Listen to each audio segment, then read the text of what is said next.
Somos la vid, la iglesia que Dios desea. Una iglesia centrada en la autoridad de las Escrituras, el desarrollo de buenas y sanas relaciones y cuidado pastoral. Queremos que los cristianos piensen bíblicamente y que aborden los desafíos de la vida bajo el poder del Espíritu Santo. Bienvenidos. Hoy domingo tenemos la oportunidad de escuchar y de conocer a través del relato de Juan Marcos un aspecto del carácter de Jesús que es muy constante en los evangelios, que describe mucho el corazón de Dios, el carácter amoroso de Jesús. Es así. La semana pasada pudimos considerar una experiencia muy fuerte, muy potente que se da, y un contraste entre la gloria de Dios y las banalidades humanas, porque va descendiendo Jesús del monte después de la experiencia de la transfiguración con sus discípulos, y lo que encuentra es un caos, discusión. Los líderes religiosos juzgan fuertemente a los discípulos de Jesús porque ellos no pudieron liberar a un joven, a un niño que era poseído por demonios. Además de eso, sordo, mudo. Y el padre de familia, angustiado, desesperado, pues acude a Jesús. No está Jesús, pero sus representantes inmediatos, sus discípulos, quienes tienen la autoridad de Jesús para liberar a este muchacho, no lo pueden hacer. Ahí se da una discusión, ahí se da una situación fuerte, y Jesús finalmente hace lo que le caracteriza. Tiene compasión de este niño o de este joven, tiene compasión de su padre, tiene compasión del mundo. Siempre ha sido así. Y vemos hoy, para continuar, que Jesús se encuentra a pocos días de ir a la cruz. Cuando decimos ir a la cruz, nos referimos claramente de morir.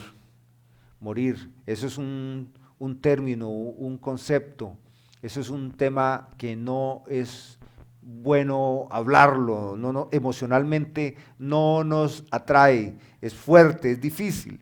Y como lo dice un amigo, la muerte es ciertamente incierta. Él dice así para referirse que no podemos escapar de ese momento, pero que es incierto en el sentido de que no sabemos cuándo vendrá.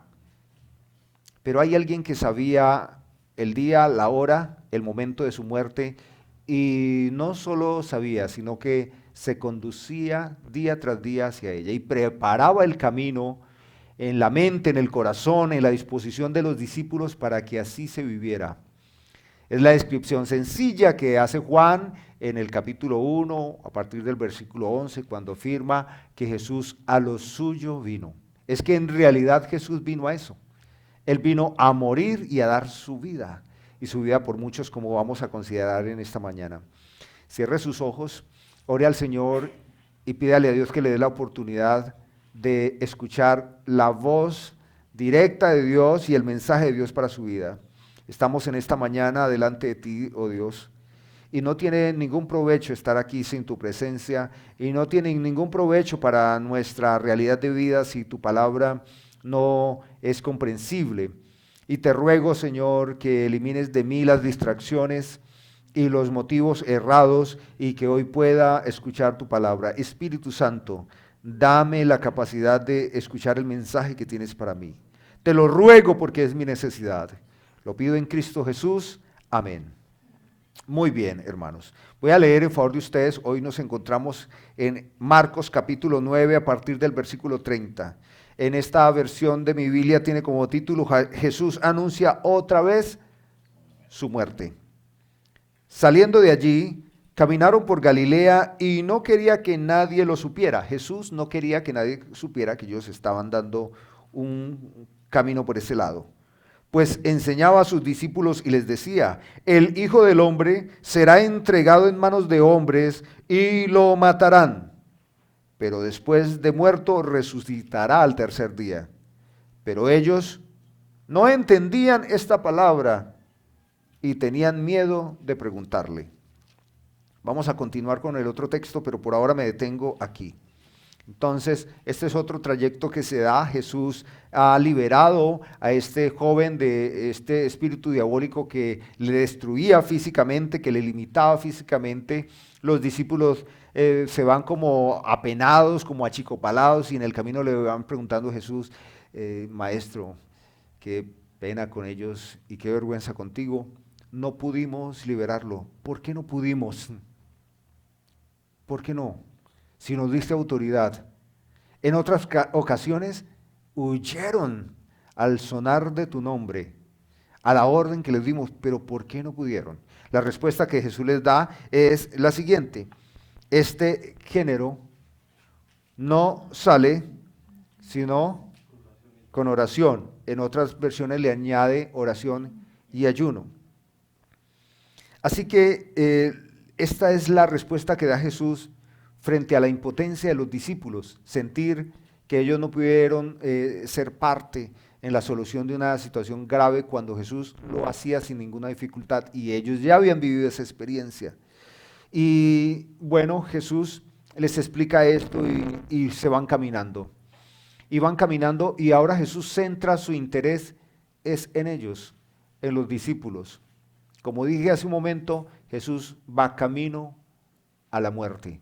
Como lo dijo el profeta Isaías, también va como el cordero a la muerte. Y como lo dice en Proverbios, en una metáfora como el ave que va hacia la red, aunque Jesús sí sabía que iba a morir, o como el buey que va al degolladero, aunque Jesús sí sabía que iba a morir.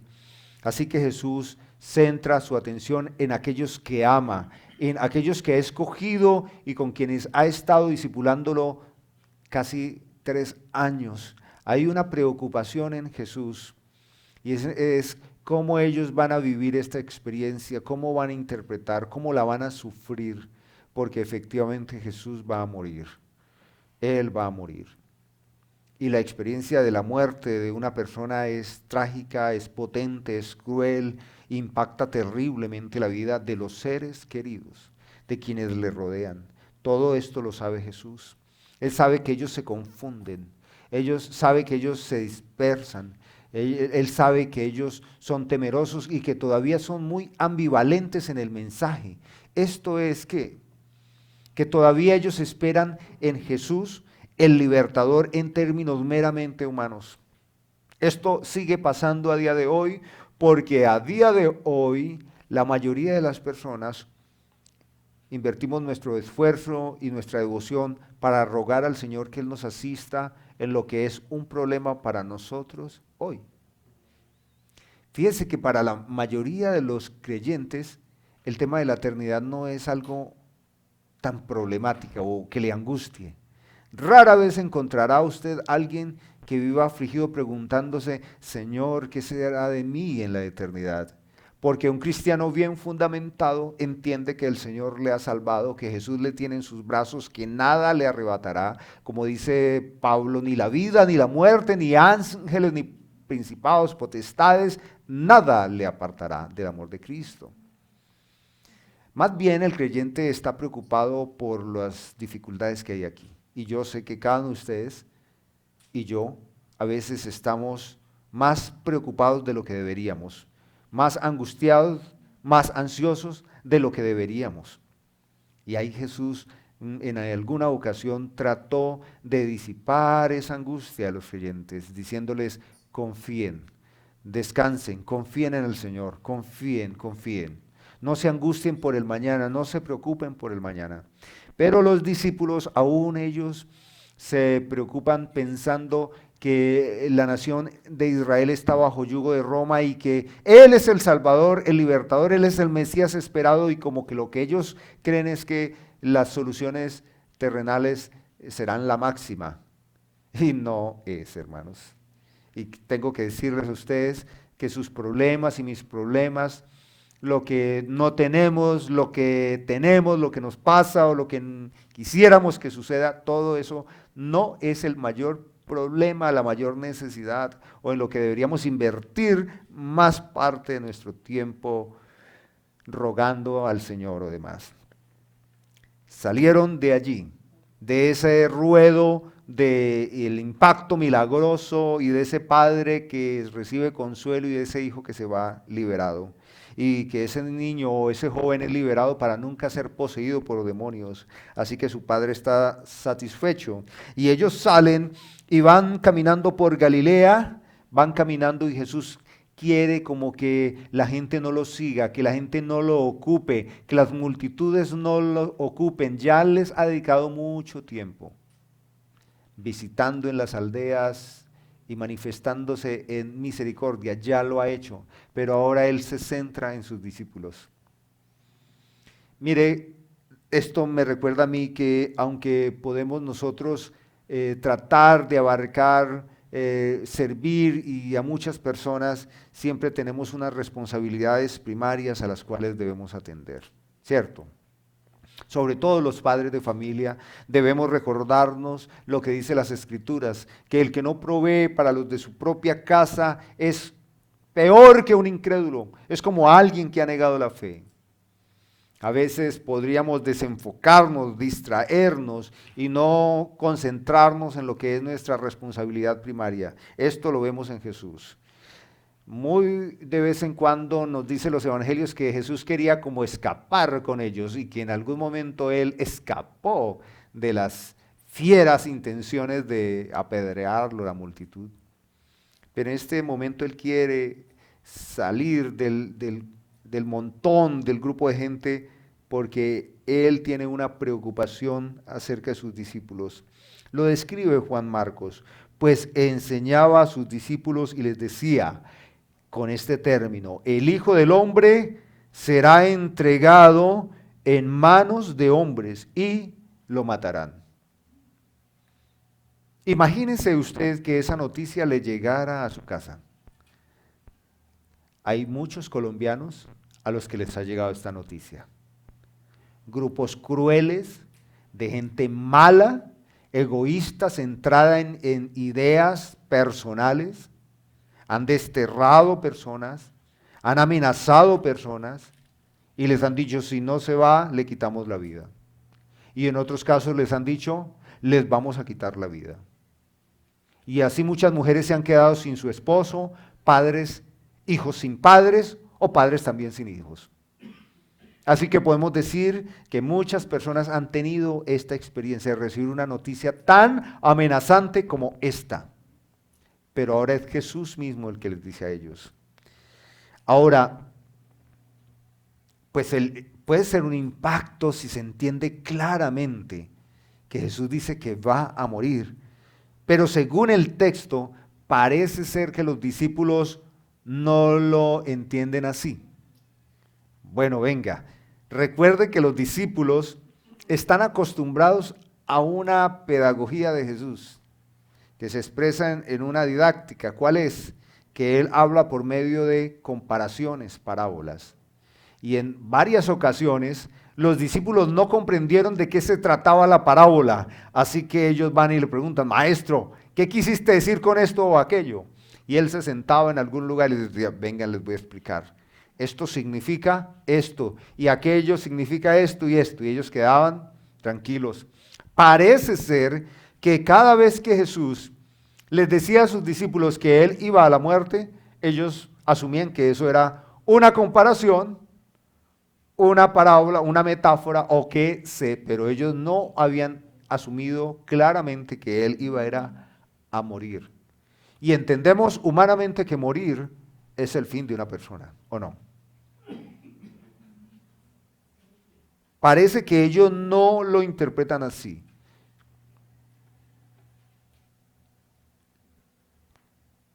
Pero dice Jesús, después de muerto, resucitará al tercer día. ¿Quién puede creer esto? Esto sin duda alguna es una metáfora que hace Jesús. Dice, versículo 32, pero ellos, los discípulos, no entendían esta palabra y tenían miedo de preguntarle. Ven que ellos, ¿cómo es que no se va a entender una afirmación categórica como esta? Porque ellos no están dispuestos a que eso suceda porque ellos no creen que un hombre tan sabio, tan inteligente, tan poderoso como Jesús, que tiene autoridad sobre los demonios y sobre las mismas autoridades religiosas, va a ir a la muerte así como sí, como pareciendo casi un suicidio. Esto no es lo que Jesús está tratando de decir. Es la manera como seguramente ellos piensan, que no es lo que quiere decir Jesús. Sin embargo, nos dice Juan Marcos que aunque ellos no entendían esta palabra, tampoco le preguntaron porque les daba miedo. ¿Y por qué les daba miedo? Fácil la respuesta. Porque Pedro acaba de recibir un regaño terrible. Cuando Jesús le pregunta a sus discípulos de esta manera, algunos dicen una cosa de mí, otros tienen otra opinión. ¿Qué saben ustedes? Los discípulos dicen, Señor, unos dicen que eres Elías, otro que es Moisés, un profeta importantísimo, tú. Y él les dice, bueno, ¿y ustedes qué creen de mí? ¿Qué opinión tienen? ¿Quién creen que soy yo? Ya ustedes conocen la historia, Pedro lleno del Espíritu Santo en ese momento, orientado por el Espíritu Santo, como un influjo divino, hace una afirmación que es poderosísima, hermanos. Es la afirmación, la constancia de que todas las profecías del Antiguo Testamento se cumplían en la persona de Cristo. Y dice, tú eres el Cristo o el Mesías, el Hijo del Dios viviente, tú eres el Cristo. Esta afirmación sería tener claridad en su corazón que Él es el Salvador y que todo el relato bíblico que tenían hasta el momento, todo el relato, todos los elementos también del tabernáculo, todos los cultos, todas las ofrendas, todos los simbolismos, todo hablaban de esa persona que estaba frente a ellos, Cristo Dios Jesús. Pero unos minutos después es el mismo Pedro que regaña a Jesús porque Jesús les dice, hola, pues sí, yo soy el Cristo y el Cristo ha de ir y será tomado en manos de gentiles, de malhechores y lo matarán. Y Pedro, muy guiado por el Espíritu, pero en este caso el Espíritu malo, dice, ¿qué piensas? Cosa tal no te ocurra. Anulo esas palabras, diría alguien hoy. No digas tonterías. ¿Cómo se te ocurre? Te hemos seguido, hemos dado nuestra vida a ti, hemos puesto nuestra confianza en ti y ahora dices que vas a ir como si nada a la muerte y ¿qué hay de nosotros, de nuestra familia, de nuestra nación? Cosa tal no te ocurra. Y entonces Jesús pues lo reprende como es debido. Y los compañeros están ahí. Así que comprendemos pues cuando Juan Marcos nos dice que los discípulos no entendieron otra vez que Jesús les había reconfirmado que iría a la muerte. No entendían esta palabra y tenían miedo de preguntarle. ¿Qué le vamos a preguntar? Para que nos trate otra vez de demonio, de diablo y nos avergüence. Simplemente no sabemos de qué se trata esta metáfora que él está haciendo. Pero no es una metáfora, hermanos, no es una comparación. Y de eso se trata nuestra reflexión en esta mañana. Que todo el plan redentor, el drama de la redención, desde donde conocemos, desde la Génesis hasta hoy, y hasta los relatos del porvenir, todos nos hablan de Dios que es amor. Y que ese amor no es jamás como se expresa humanamente. El amor de los seres humanos es condicionado, el amor de los seres humanos es imperfecto, el amor de los seres humanos se cansa. Así es el amor. Recuerda que hay una descripción acerca del Espíritu de Dios y del amor. Nos dice que el amor es sufrido, pero el amor de los seres humanos cuando es sufrido disminuye y desaparece. Que el amor todo lo puede, pero el amor de los seres humanos no todo lo puede. que el amor de los seres humanos todo lo sufre, todo lo soporta, todo lo aguanta, que nunca deja de ser, pero el afecto de los seres humanos sí. Hace referencia al carácter amoroso de Dios. Y en este caso en la persona de Cristo. Cuando Jesús en esta ocasión les dice a sus discípulos que Él va a la muerte, Él usa una descripción de Él que es muy importante tenerla en cuenta. Él dice, el Hijo del Hombre será entregado en manos de hombres. El Hijo del Hombre. Y algunas personas se preguntan qué significa esto en la teología, el Hijo del Hombre. Ya lo hemos visto los jueves. Lo que significa el Hijo del Hombre es Dios humanado, Dios hecho carne, Dios en forma y debilidad de todos los seres humanos. El Hijo del Hombre, distinto al hombre. El Hijo del Hombre, o sea, Dios con nosotros, Emmanuel, Dios con nosotros, Dios en persona y vida humana, Dios sin pecado, sin maldad. Es puesto en manos por hombres, pecadores, con maldad, con picardía, con sevicia, con acusaciones engañosas, mentirosas. Esto que dice Jesús es tremendo porque hace una comparación entre el hombre sin pecado, el hombre redentor, salvador, en manos de hombres malos. No nos dice Jesús que sería entregado en manos de Satanás, ni que sería entregado en manos de demonios, sino en manos de hombres. Y a Jesús no lo golpeó un demonio, no lo golpeó Satanás, a Jesús lo golpearon las multitudes, lo escupían, le quitaron la ropa, desnudo arrancaban la piel. Y todos esos actos tan terribles los hacían los seres humanos. Yo tengo una memoria, hermanos, que me asiste para imaginar la crueldad de las multitudes. Porque cuando yo era un niño como de 7 o 8 años, en el pueblo y en la ciudad y en el barrio donde vivía, que es esta misma ciudad, cuando cogían a alguien robando, lo amarraban y lo bajaban todo el barrio amarrado y todo el mundo tenía la licencia de golpearlo. Y este ladrón lloraba, pedía misericordia y nadie lo hacía. La gente se sentía divertida golpeándolo. Todo el mundo lo golpeaba. Yo recuerdo una vez esto. Y lo van arrastrando por el pavimento, va desangrando y la gente lo va golpeando. Bueno, esto no debería permitirse, pero en esa época lo hacían. Y sin embargo, lo hacían porque era cogido en el acto del robo, del delito. Pero a Jesús, de eso se trata esta comparación tan terrible, que el Hijo de Dios, Dios encarnado, se ha puesto en manos de hombres.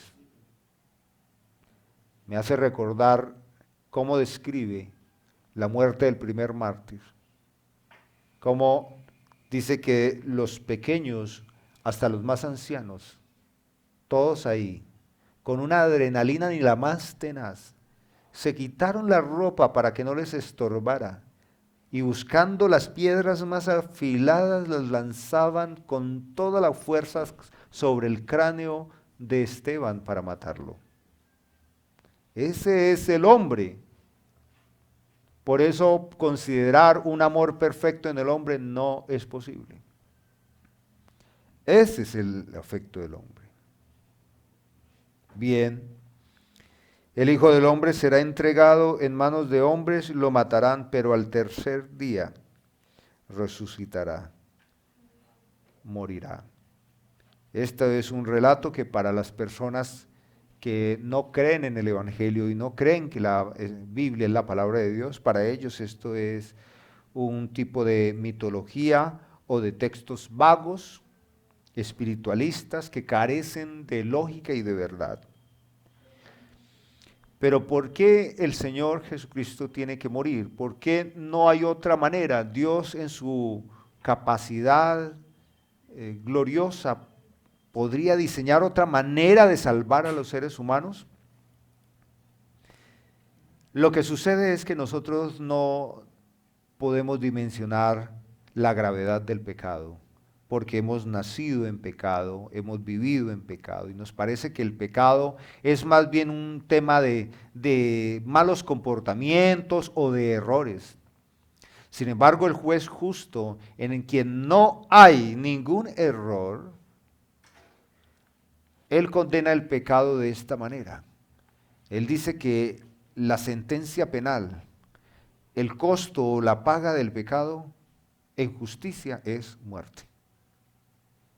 Si no es muerte, es injusticia. Pero como dije hace un momento, hemos nacido y hemos crecido en un entorno, en un ecosistema de tal naturalidad para el pecado, que nos parece como que el que es injusto, pecaminoso y brutal es aquel que determina que la paga del pecado sea la muerte. Así están las cosas. Y entonces podemos entender que tiene que darse una sentencia. Y como tal, luego la sentencia tiene que aplicarse la justicia y tiene que morir Jesús. Ahora, ¿cómo asociamos que muera Jesús? Él mismo lo dice. Él dice que no hay una expresión de mayor amor, sino de aquel que es capaz y puede dar su vida por sus amigos. No hay una expresión de mayor afecto, de amor verdadero, como quien está dispuesto a dar su vida por sus amigos. Y en Efesios capítulo 5, cuando Pablo habla del amor verdadero de Cristo y la iglesia, haciendo una comparación del amor de una pareja cristiana, dice que el hombre debe amar a su esposa sacrificialmente como Cristo lo hizo con su iglesia, y luego habla de Cristo, el cual se entregó a sí mismo para santificarla, purificarla, mediante el poder de la palabra y de un testimonio como sacrificial como él vivió, para presentársela a sí mismo restaurada. No hay un amor más auténtico como el amor de Cristo. Lo demás es defectuoso, es defectuoso. Es el amor de Cristo que lo lleva a la cruz, y lo lleva a la cruz por mucho. Hágame el favor, Wilfredo, y vaya a Juan capítulo 15, versículo 13. Y alguien más, por favor, al Evangelio de Marcos capítulo 16, 10, 45, que es aquí en esa mi siguiente página. Juan capítulo 15, versículo 13.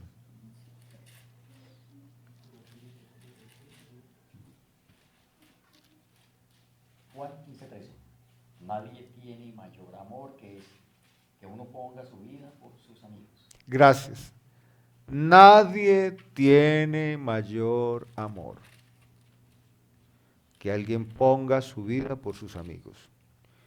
Y yo le preguntaría si usted estaría a darle un trasplante de un órgano muy importante a un vecino, a un familiar. Lo pensaríamos, ¿cierto? ¿Cree que si usted necesitara un pulmón mío, yo se lo daría?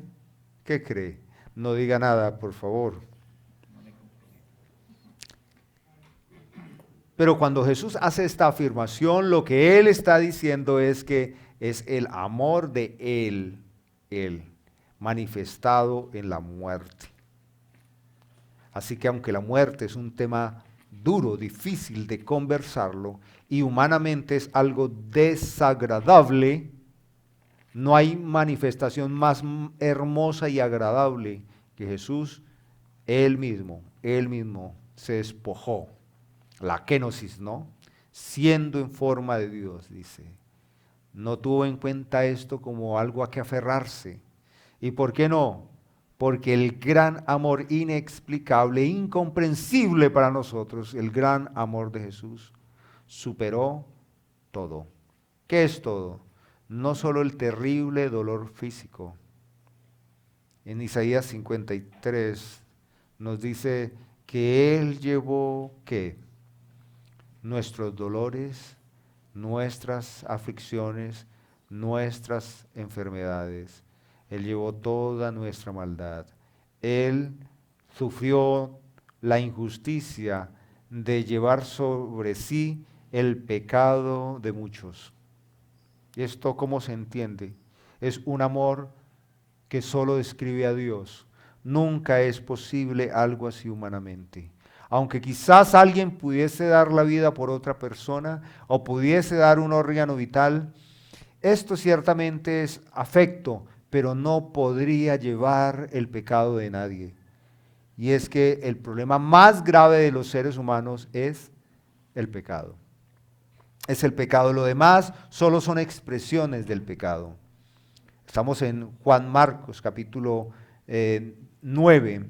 Y después de que consideramos un poco lo que dice Jesús, que Él está en manos de hombres que lo van a matar, pero que al tercer día va a resucitar, debemos recordar esto, que como hay constancia de que Jesús murió, esa misma es una constancia importante para nosotros de su resurrección.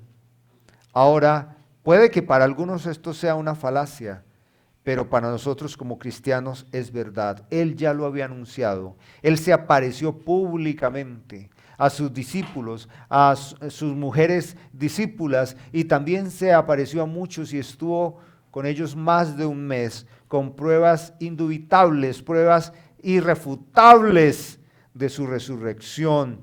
Jesús resucitó y sabemos que esa es la garantía de nuestra resurrección. De nuestra resurrección. Quiero que miren por favor la división que hay acá. Esta es la parte gris y esta es la parte roja. No vamos a decir que este es el lugar santo y aquí el santísimo, no. Solo hay una división. Pero fíjese qué tan fácil para mí es cruzar de un lugar al otro. ¿Y qué sucede en mí? ¿Hay un cambio físico? No hay nada. Pero cuando un cristiano, una hija de Dios, un hijo de Dios, experimente la muerte en esta tierra, lo que va a experimentar es como esto. Estando vivo, consciente, absolutamente vivo y consciente, pasa ese umbral de ¿qué? De lo corruptible, de la batalla con el pecado, de la lucha con las situaciones que nos afligen, de las malas noticias con el sufrimiento, lo que es difícil en esta tierra, que lo describe de forma muy desalentada Salomón cuando dice, ¿qué es la vida de un hombre? Igual que un perro, la vida de un hombre es levantarse para trabajar duro y con el sudor de su frente comer un bocado de pan y luego llegar a casa cansado, agotado, y comer y dormir y descansar, y así día tras día la vida del hombre hasta que muera, y lo entierran igual como un perro. Una descripción como la vida del ser humano, que es un ir y venir, que solo puede tener sentido en Dios. De lo contrario, lo único que podría usarse para describir la rueda frustrante de la vida es vanidad de vanidades, todo es vanidad. Así que Jesucristo dijo que al tercer día resucitaría, y por su resurrección todos debemos tener, hermanos, tranquilidad en esto. La vida nunca va a terminar con el descenso de los signos vitales, jamás. En la medida que he ido entendiendo esto, más espero que el Señor venga por mí.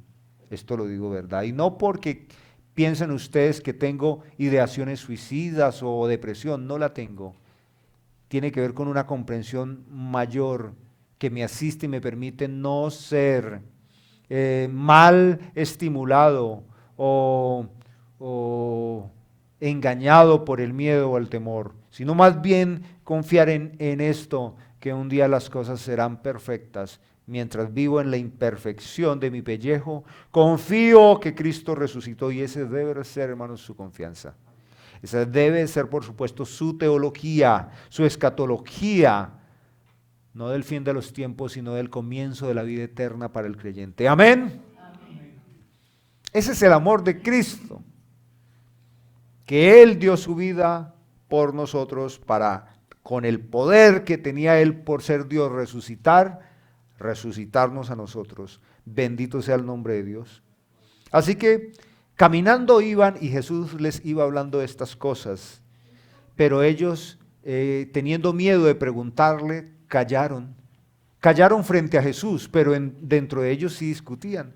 Así que Jesús iba dentro del círculo y de repente Jesús fue notando probablemente que se fue quedando solo porque todos estaban allá hablando solos y Él los observaba y seguía. Todos estaban ocupados tratando de lidiar con esa comparación, con esa aparente metáfora.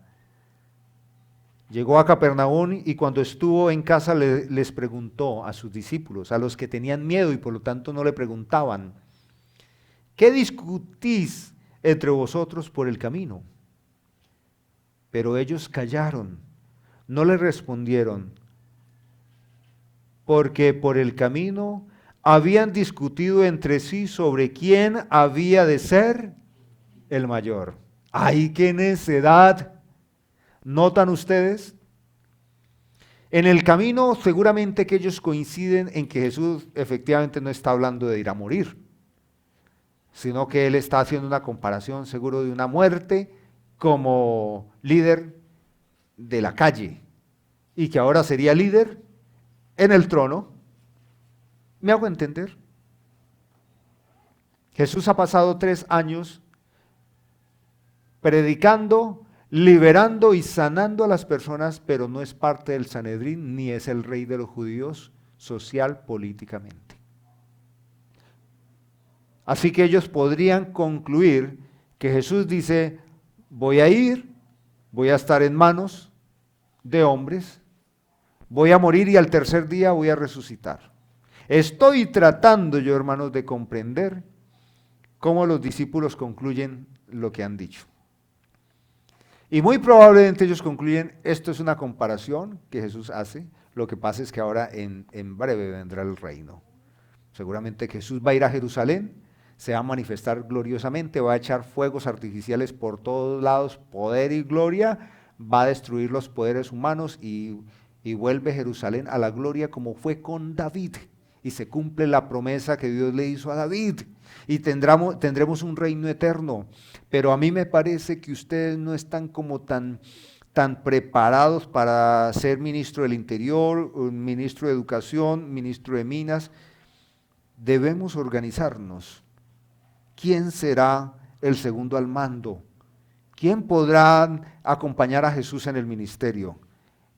Por lo menos esto sí lo dice el texto, que ellos en el camino estuvieron o echando suertes o discutiendo, comparando los pergaminos, quién podría ser el mayor en el nuevo ministerio del reino de Jesús. Nota que ellos no están aceptando, no están comprendiendo que Jesús literalmente va a morir. No. Ahora comprende usted por qué ellos salen huyendo, algunos con ira y otros con mucha frustración, cuando a Jesús lo cogen y ellos lo ven empapado en sangre, atado de pies y manos.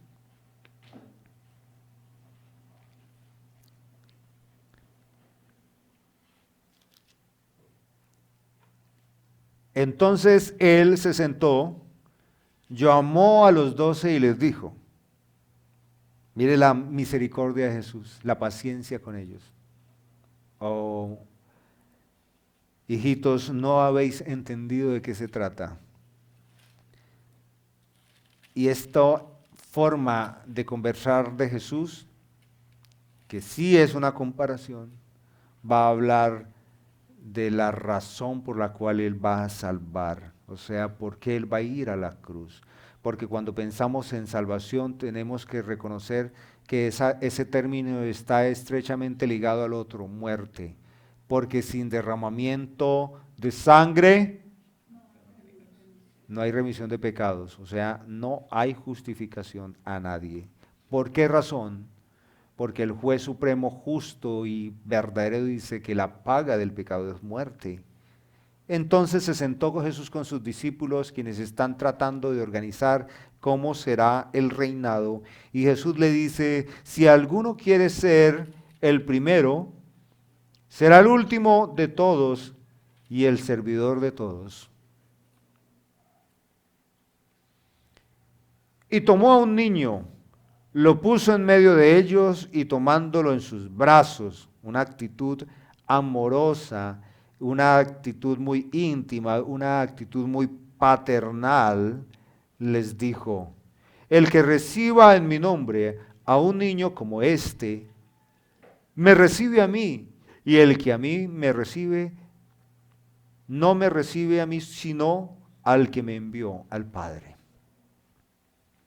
Y esta es la manera como Jesús termina esta conversación con los discípulos. Y es esto, lo que él mismo dice una página más adelante, en el capítulo 10 y versículo 45. Porque el Hijo del Hombre no vino para ser servido, sino para servir y para dar su vida en rescate. Aquí dice de todos. En otras versiones dice de muchos. Pero ese de todos son todos los que son salvos. Esa es la filosofía ministerial de Jesús, el servicio, que describe la esencia de su ministerio y la razón por la cual va a la cruz. ¿Cuál? El amor. Que es algo muy difícil para nosotros. Y quiero que piense por un momento en esto, que por nuestra dificultad de amar nos hemos perdido de mucho, hemos fracasado, no amamos como Jesús ama. Pero Jesús lo hace posible al decirle a sus discípulos que ellos podrían compartir ese amor de Dios, del Padre y ese amor de Él en la medida que ellos quisieran servir a los demás. Y es así, que a la final, hermanos, servir es un acto de amor cuando es sincero, porque servir es gastar la vida en otro. ¿Sabe usted que cada segundo cuenta? Que cada minuto que se va no regresa, que cada día que se va de nuestras vidas no vuelve y que nosotros estamos como en la carga de una batería. Usted ve su teléfono con las rayitas y si usted tiene la edad de Jacobo, la batería está como muy llena. Pero si usted viera mi batería en términos de las estadísticas de la longevidad de Colombia, mi batería estaría como en la mitad. Un poquito menos, espero que un poquito más. Servir, hermanos, es dar la vida. Por eso hay personas que les gusta vivir por allá solos.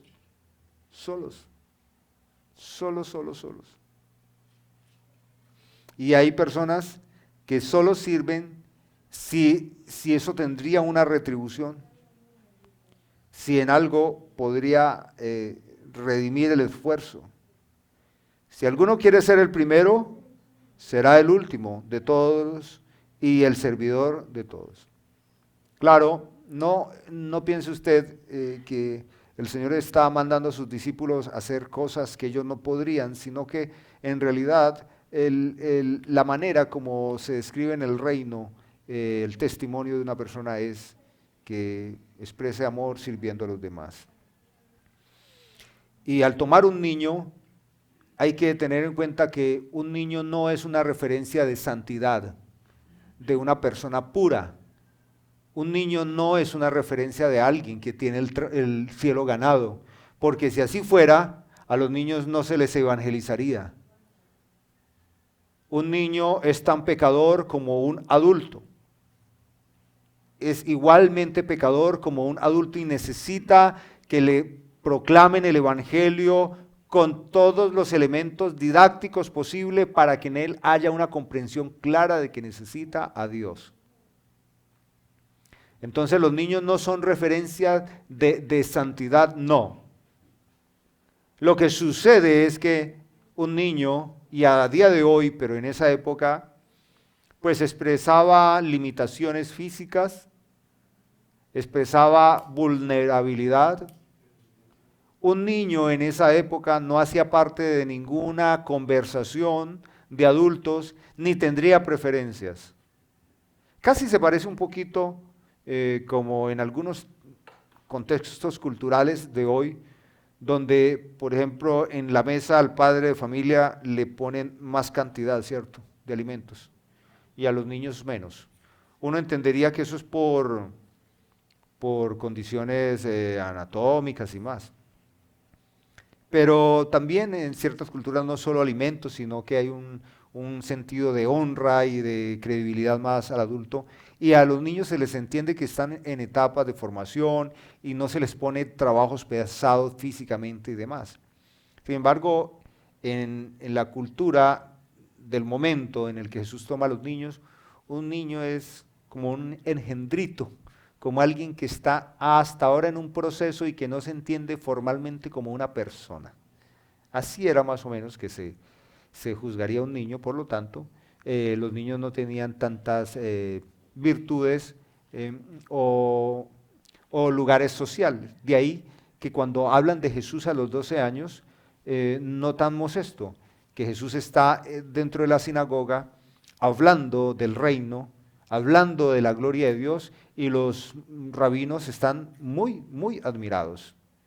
Para que Jesús haya logrado la atención de ellos, es porque Jesús expresó la sabiduría de Dios de una manera muy potente, porque de lo contrario, él no tendría derecho a hablar, y mucho menos en una reunión teológica de adultos.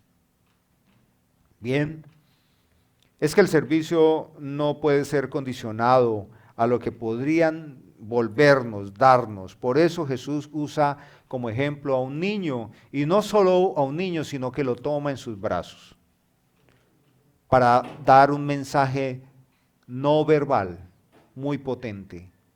Y es cuando tomas a un niño para protegerle, para amarle, para cuidarle, para asistirle. Y es así como Jesús dice, bueno, ¿quién de ustedes va a ocupar un lugar de excelencia? Pues en el reino de los cielos no son los pergaminos, no son los títulos, no son las hazañas ni los milagros, no son cuántas obras milagrosas hizo, sino el servir. Pero eso no es servir por servir, porque voy a decir algo. Algunas personas andan diciendo y deteriorando el mensaje del Evangelio, diciendo que hoy día no se evangeliza con la Biblia, que se debe evangelizar es con el testimonio. ¿Han escuchado esa basada? Que es el Evangelio sin palabras.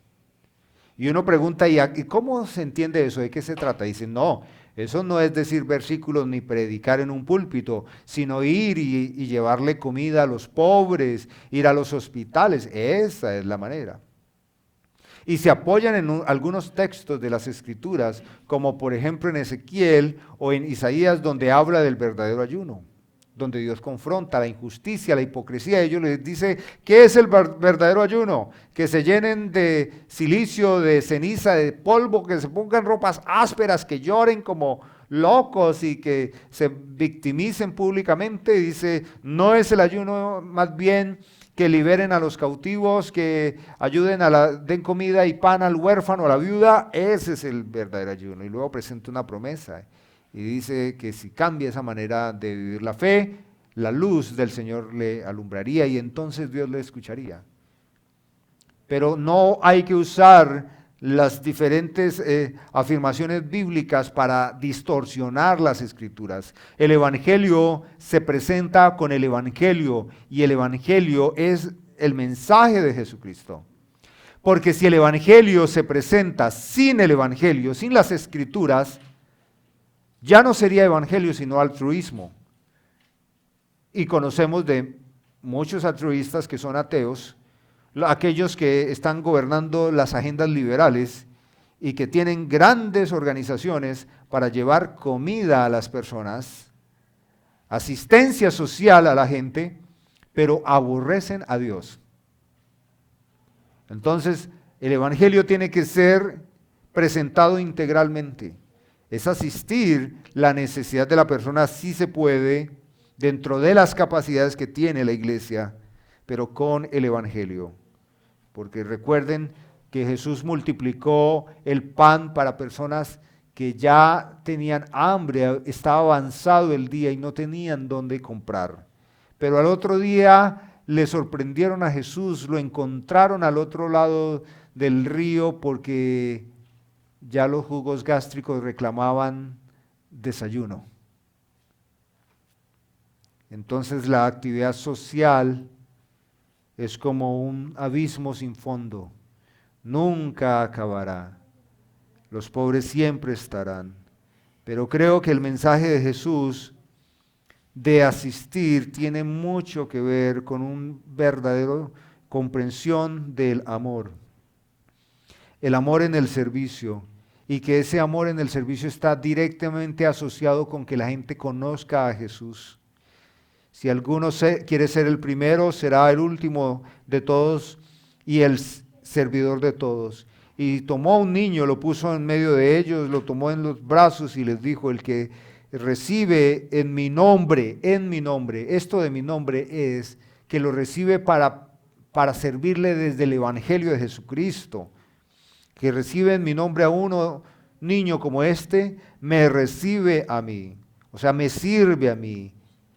Comparte mi vida con el otro, mi muerte y la resurrección con el otro. Y el que a mí me recibe, no me recibe solamente a mí, es que hace evidente que es parte del reino porque es recibido por el Padre. O sea, en términos de Juan, es hijo de Dios. Hijo de Dios. Ahora, ¿cómo podemos nosotros hallar una aplicación práctica en esta mañana?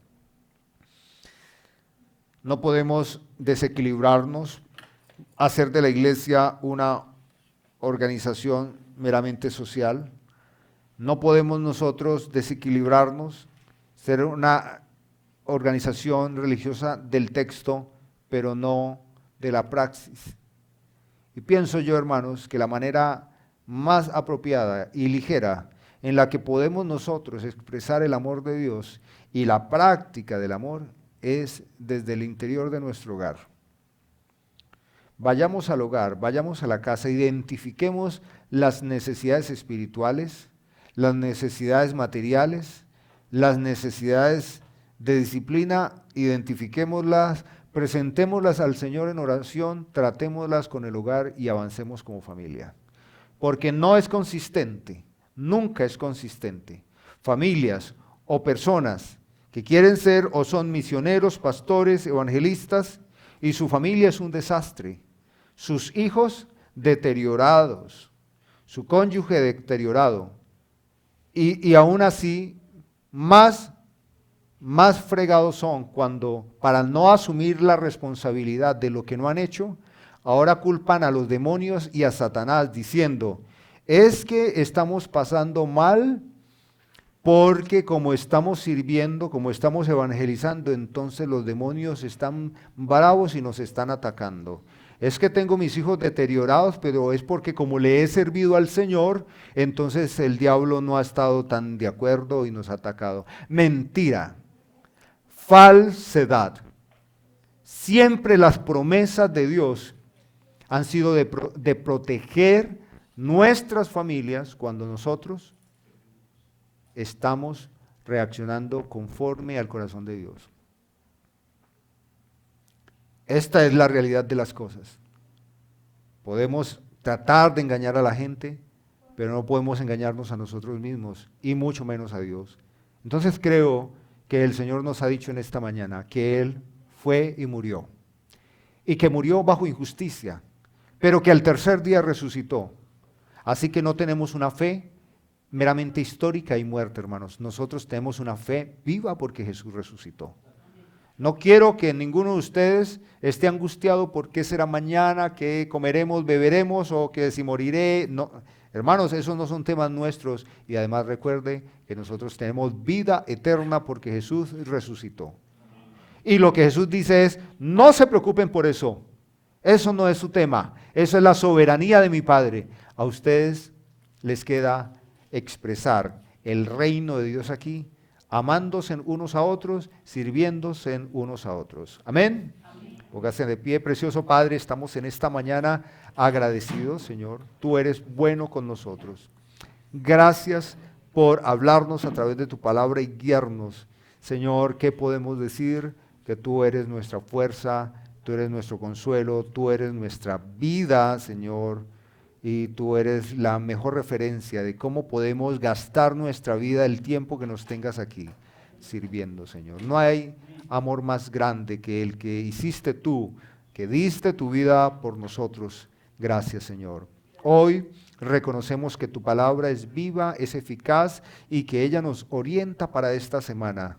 Depositamos en ti nuestra confianza y oramos por nuestra familia, Señor. Por aquellos familiares que no han recibido de nosotros el mejor servicio para que podamos hacerlo mejor. Y oramos, Señor, por todos aquellos vulnerables, necesitados, tan atados y discapacitados como este joven que tú liberaste. Porque quizás tú vas a usar a mi hermano, mi hermana o mi vida para que sean libres por el poder de tu palabra. Oramos a ti, Padre, y nos entregamos a ti por la libertad que hemos recibido en Cristo y por el poder que recibimos del Espíritu Santo. Amén. Somos la vid, la iglesia que Dios desea. Una iglesia centrada en la autoridad de las Escrituras, el desarrollo de buenas y sanas relaciones y cuidado pastoral. Queremos que los cristianos piensen bíblicamente y que aborden los desafíos de la vida bajo el poder del Espíritu Santo. Bienvenidos.